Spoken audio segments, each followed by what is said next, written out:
Ассаламу алейкум жамаат. Жалпы биздин так маалымат каналыбыздын катталуучулары, жалпы алыстан жакындан көрүп жаткан мекендештер.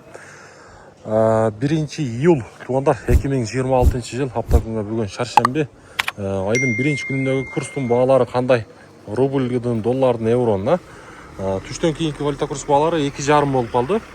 Так, мына жерде Доскерда банкта сатып алуу боюнча айтсам, доллар 87.40, евро 99.30, рубль болсо сатып алуусу 1,080 тыйын.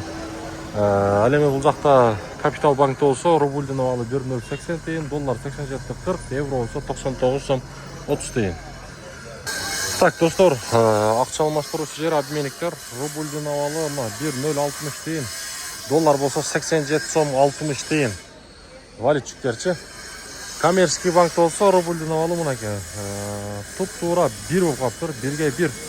Доллар 87.40, евро болсо 99.20 тыйын. Экинчи акча алмаштыруучу жер обменниктер, рубльдин абалы мына 1,060 тыйын, доллар болсо 87.60 тыйын. Каналыбызга сонун түрдө катталып, класс деген нерседен басып туруңуздар. Азия банк 1,090 тыйын, 90 тыйын. Доллар 87.40. Азия банкта эң жогорку курстар экен. Эко Исламик банк, рубль 1,080 тыйын, доллар 87.40, евро 99.30. Финка банк, рубльдин абалы 1,091 тыйын, доллар 87.40, евро болсо 99.00. Ал эми Бакай банкта болсо рубльдин абалы 1,080, евро 99.40, доллар болсо 87.30 тыйын. Каналыбызга сөзсүз түрдө туугандар катталып, класс деген нерсени ар бириңиз аянбастан басып коюңуздар.